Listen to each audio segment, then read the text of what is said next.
Padamu ya Tuhan, oleh karena Engkau berkenan menerima kami di dalam penyembahan, pujian, dan juga pengajaran firman Tuhan.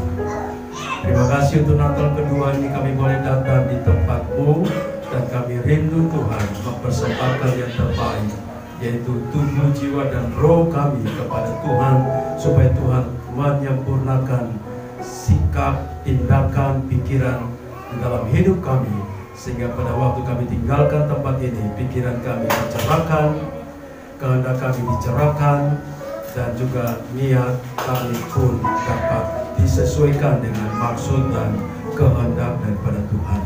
Terima kasih Tuhan, dalam nama Tuhan Yesus kami berdoa. Haleluya, amin. Bapak Ibu silakan duduk kembali.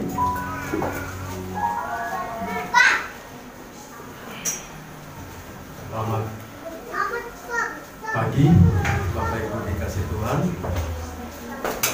Hari ini kita akan bersama-sama menyerahkan beberapa anak-anak kita kepada Tuhan. Ini satu langkah iman yang sangat baik, karena dalam bulan Desember ini kita sedang merenungkan tentang keluarga Allah. Dan salah satu tanggung jawab daripada keluarga Allah adalah membawa anak-anak ke Tuhan. Dan didiklah anak-anak sesuai dengan kehendak Tuhan. Karena itu tema pada pagi ini khotbah saya, bawalah anak-anak kepada Tuhan dan didiklah. Mari saudara kita membuka firman Tuhan di dalam kitab Ulangan pasal yang ke-6, ayat yang pertama sampai pada ayat yang ke-7, dan pembacaan yang kedua akan dilanjutkan di dalam Matius pasal 19 ayat 13 sampai pada ayat yang ke-15.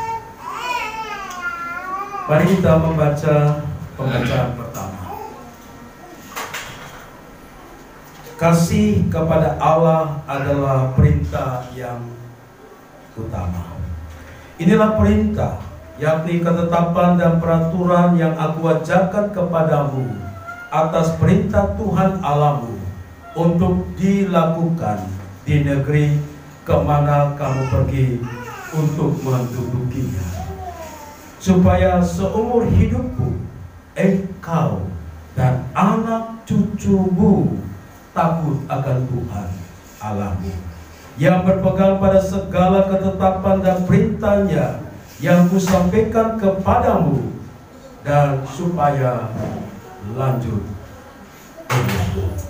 Maka dengarlah hai orang Israel, lakukanlah itu dengan setia, supaya baik keadaanmu, dan supaya kamu menjadi sangat banyak, seperti yang dijanjikan Tuhan Allah nenek moyangmu kepadamu, di suatu negeri yang berlimpah-limpah susu dan madunya. Dengarlah hai orang Israel, Tuhan itu Allah kita, Tuhan itu esa. Kasihilah Tuhan Allahmu, Dia segenap hatimu, dan dengan segenap jiwamu, dan dengan segenap kekuatanmu. Apa yang kuperintahkan kepadamu pada hari ini haruslah engkau perhatikan. Haruslah engkau mengajarkannya berulang-ulang kepada anak-anakmu, dan membicarakannya apabila engkau duduk di rumahmu, apabila engkau sedang dalam perjalanan, apabila engkau berbaring, dan apabila engkau bangun. Saudara-saudara yang kekasih dalam Tuhan Yesus Kristus, Natal kedua ini saya mau mengajak kita keluarga untuk memikirkan akan satu tugas dan tanggung jawab kita, yaitu membesarkan anak-anak di dalam kasih Kristus. Karena itu orang tua memiliki tanggung jawab yang sangat besar sekali Orang tua bukan saja berfungsi untuk menafkahi anak-anak, mengantarkan anak-anak supaya mereka memiliki pendidikan yang tinggi, tetapi ada satu tanggung jawab yang paling prinsip. Itu tanggung jawab membawa anak-anak yang Tuhan titipkan kepada keluarga Allah untuk dipersembahkan, diserahkan kepada kontrol dan tangan Tuhan. Itu berarti ada satu konsekuensi pada waktu kita mau menyerahkan anak-anak kita ke tangan Tuhan.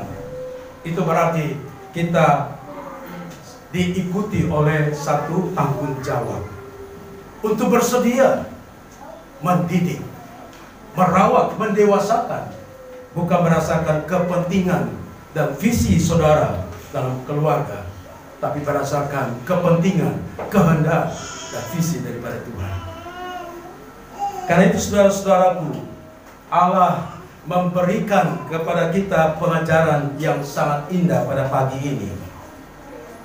Tuhan memberikan ketetapan dan peraturan, dan dimintakan supaya terus-menerus diajarkan turun-temurun, baik itu secara personal maupun juga di dalam keluarga sampai kepada anak cucu. Supaya apa? Supaya engkau dan anak cucumu takut akan Tuhan.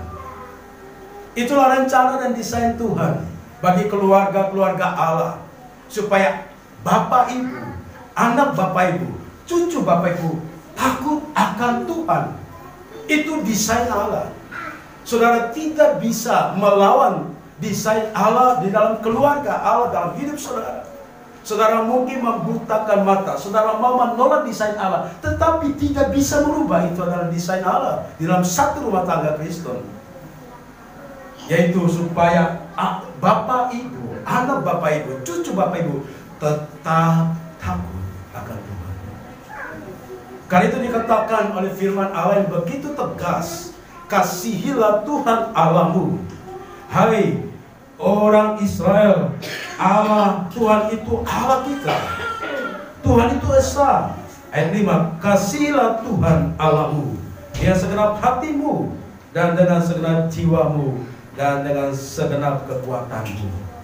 Yang bisa Bapak Ibu mengikat kita supaya keluarga kita, anak cucu kita tetap takut akan Tuhan, itu Bapak Ibu harus mengambil satu langkah iman, yaitu kasihilah Tuhan Allahmu. Dengan cara gimana? Segenap hatimu. Dengan cara bagaimana? Dengan segenap jiwamu. Dengan cara bagaimana? Dengan segenap kekuatanmu. Itu berarti serius. Mengasihi Allah bukan hanya melangkah kaki datang ke gereja dan itu sudah mengasihi Allah. Belum. Karena waktu datang ke gereja, iblis pun bisa menipu kita dengan pikiran-pikiran dan tujuan-tujuan dan motivasi yang tidak sesuai dengan kehendak Allah. Karena itu kita harus mendasari iman kita kepada kasih Allah yang kita pelajari pada hari Natal kemarin. Karena itu kasihilah Tuhan Allahmu dengan segenap hatimu, bulat-bulat hatimu, sepenuh hatimu, dan dengan segenap jiwamu, dan dengan segenap kekuatan. Mencari Allah dengan kekuatan kita, saudara. Kalau kita mengasihi Allah, badai apapun, salju apapun di negara-negara barat, orang juga tetap pergi untuk melakukan kehendak Allah. Karena kita mau mencintai Allah dengan kekuatan kita, dengan energi yang kita punyai. Jangan kita gunakan energi kekuatan kita untuk tidak mengasihi Allah dan mengasihi diri sendiri lebih kuat. Itu akan menimbulkan ego, kesombongan terhadap diri sendiri, merasa diri lebih penting. Dan inilah gaya hidup orang modern, saudaraku. Melupakan bahwa kekuatan, hikmat, harta benda, semua yang kita miliki itu sebenarnya adalah anugerah daripada Allah itu sendiri. Oleh karena perkenaan daripada Allah itu sendirilah kita bisa ada seperti saat ini. Kita bisa menikmati kekayaan-kekayaan yang tanpa kita duga.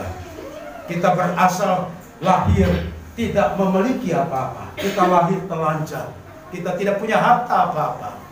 Tetapi setelah kita 1 hari, 2 hari, 1 tahun, 2 tahun, 3 tahun, 20 tahun, 30 tahun, ada kekayaan-kekayaan yang mengikuti kita sepanjang hidup kita. Apakah kekayaan adalah milik kita, saudara-saudaraku? Kekayaan adalah punya Allah. Karena Allah menciptakan kekayaan itu. Allah punya kekayaan itu, seluruh alam semesta yang diciptakan, dan itu kekayaan yang dipunyai Allah, milik Allah.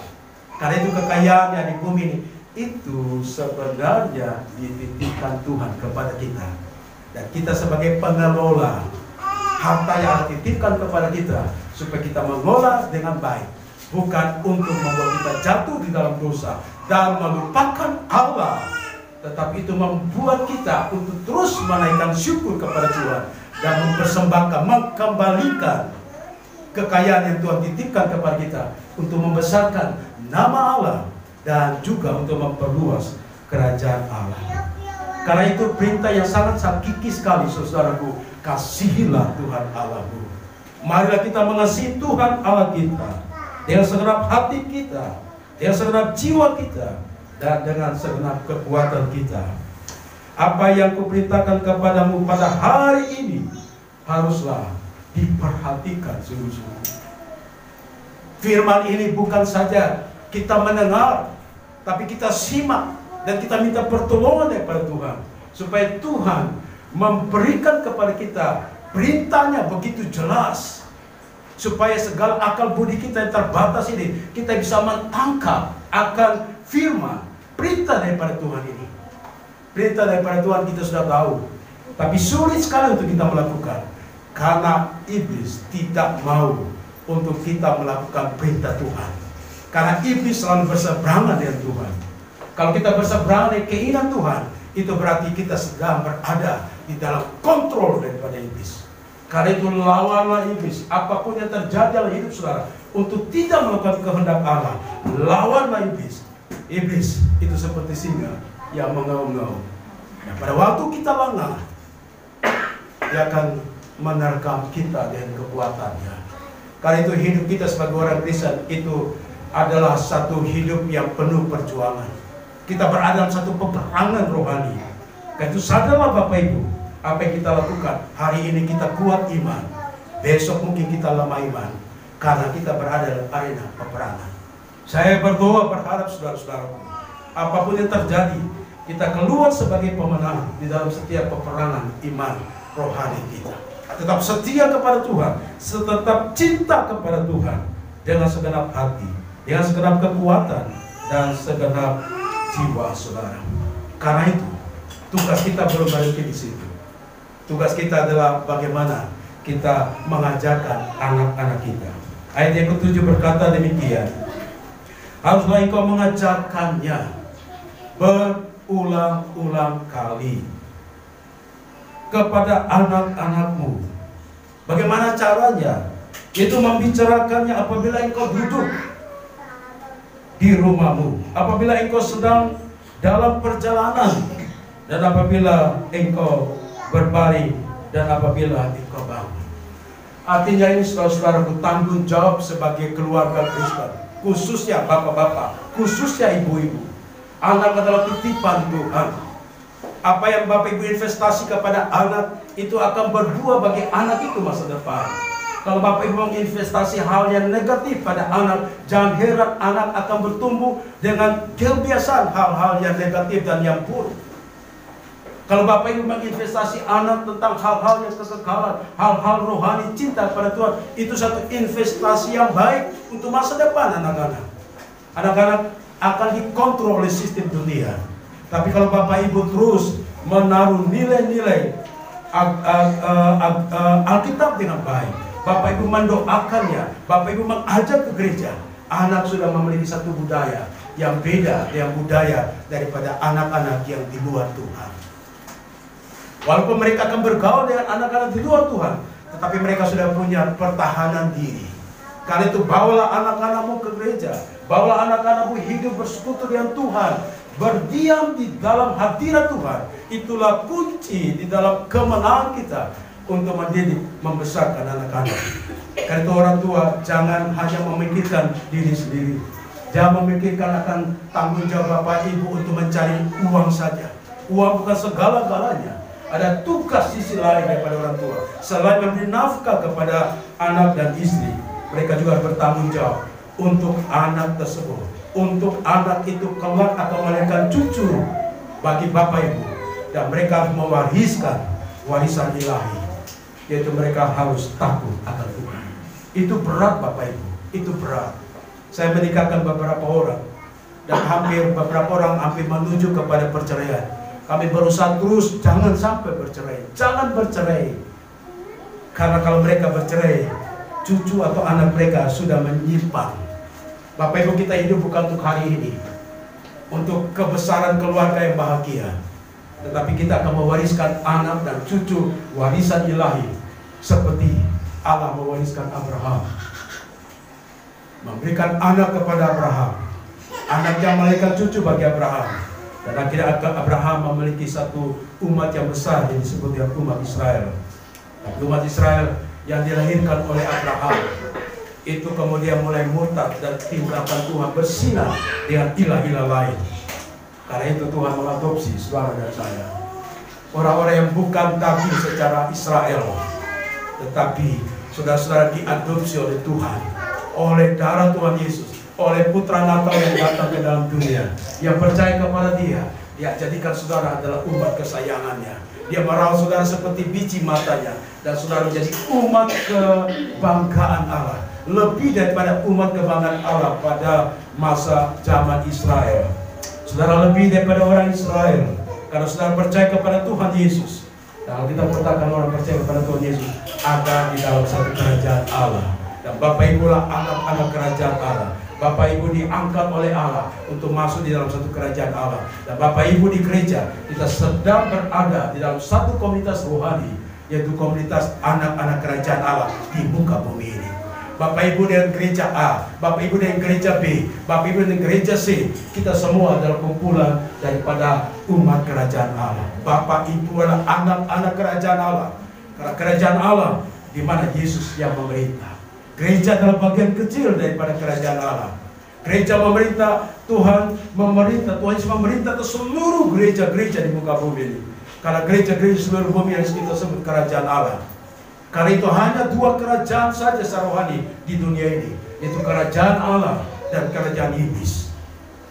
Yang percaya pada Tuhan Yesus dimasukkan dalam kerajaan Allah. Yang tidak percaya kepada Tuhan Yesus ada di dalam kerajaan iblis. Kita berada di dalam dua kekuatan ini.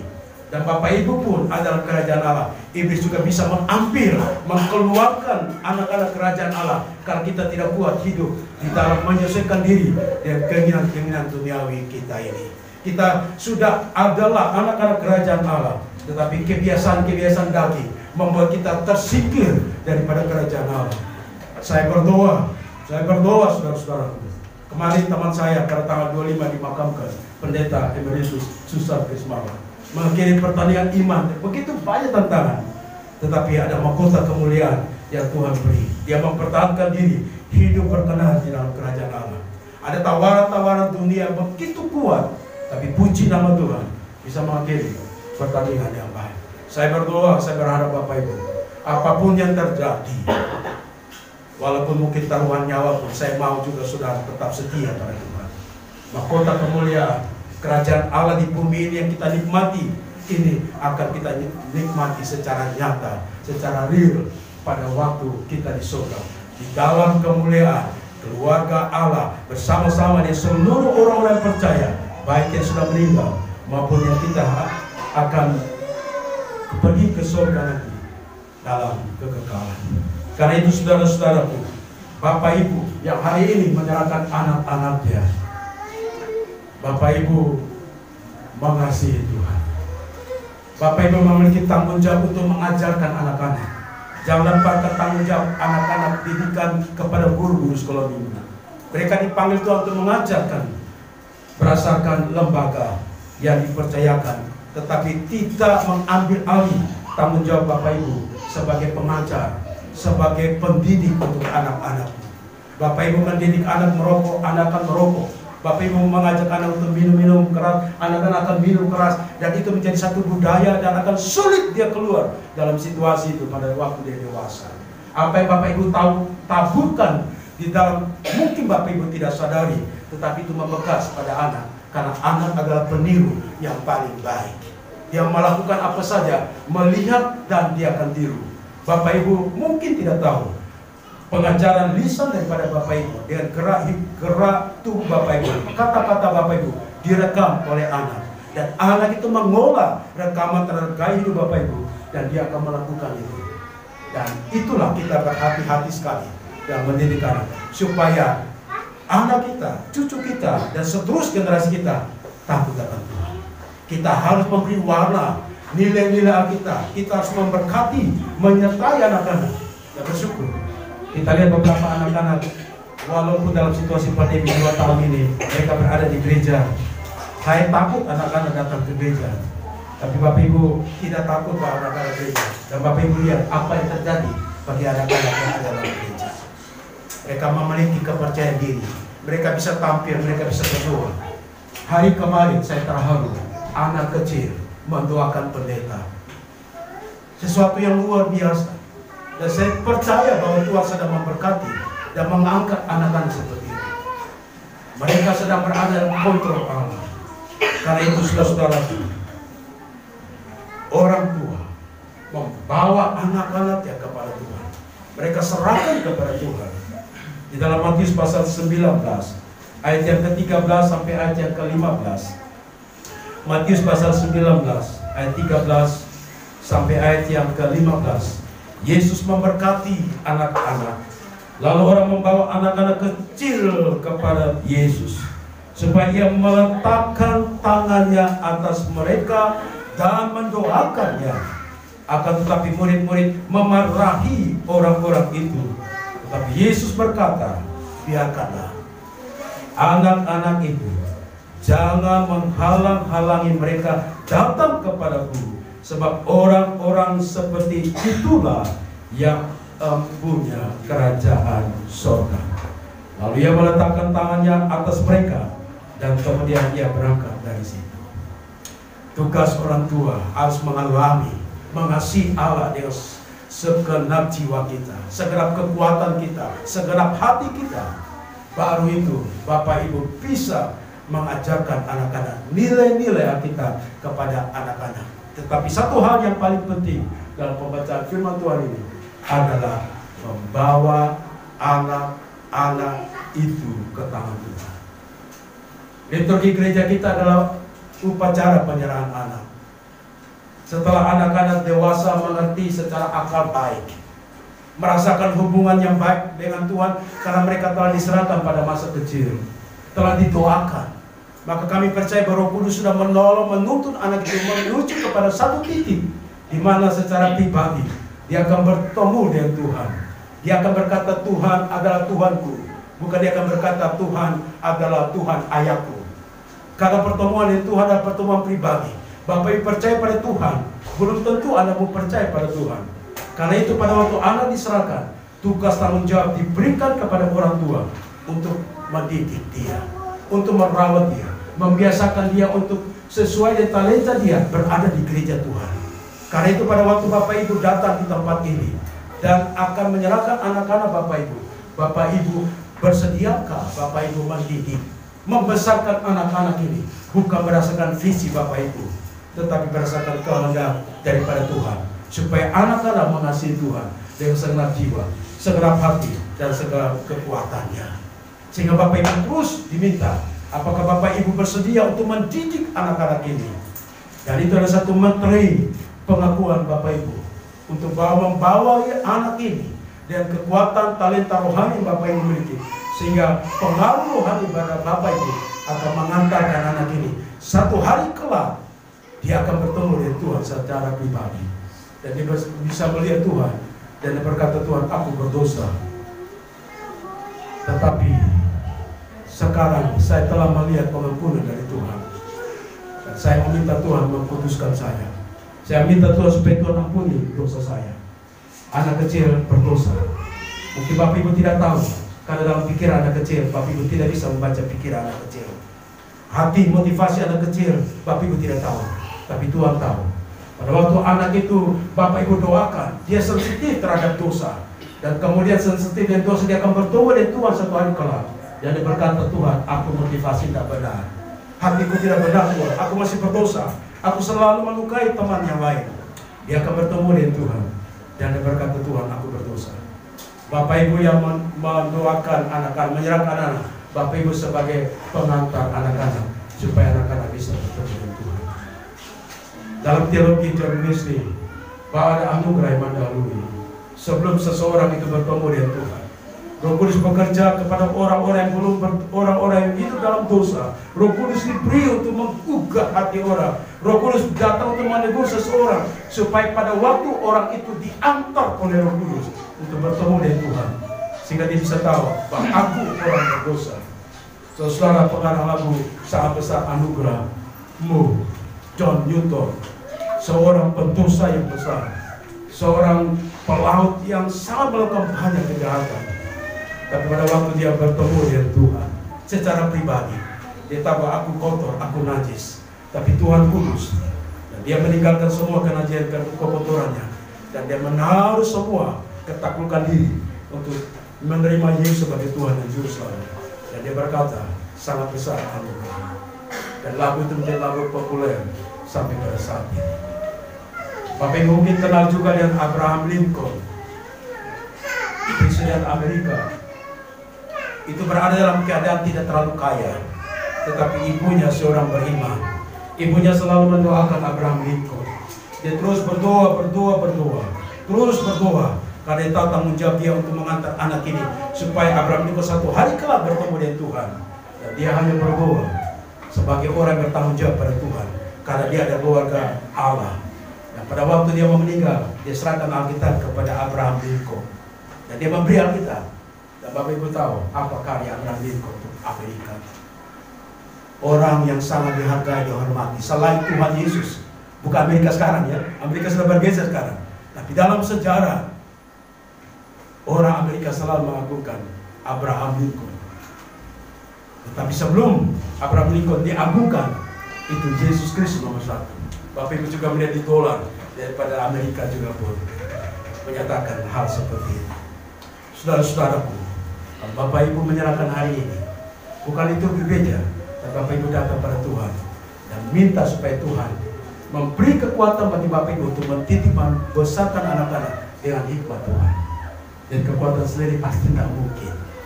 Tapi kalau Bapak Ibu dekat dengan Tuhan, Tuhan akan beri hikmat untuk bagaimana cara untuk mendidik anak-anak kita.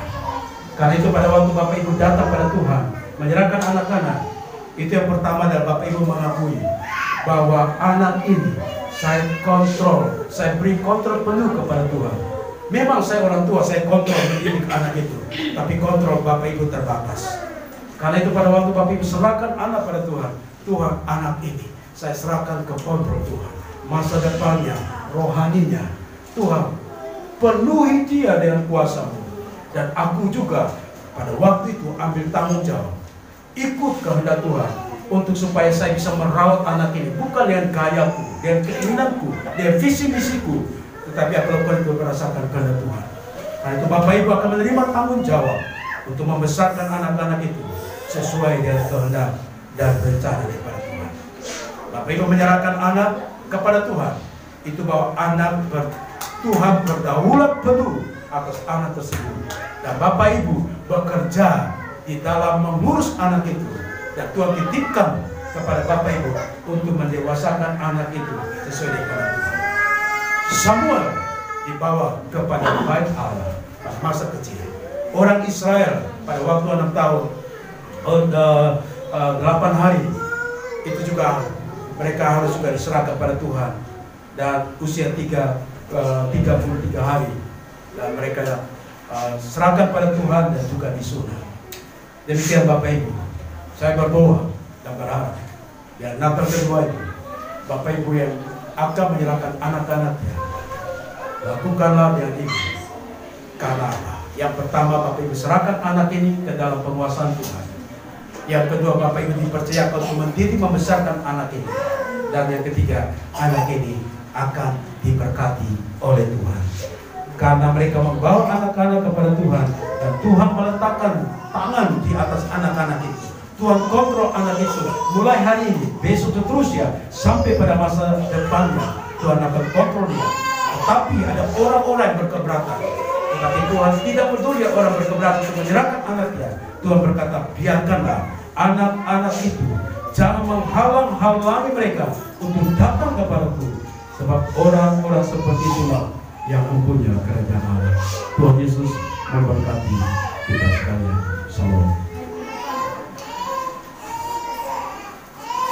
Bapak Ibu, saudara kasih Tuhan.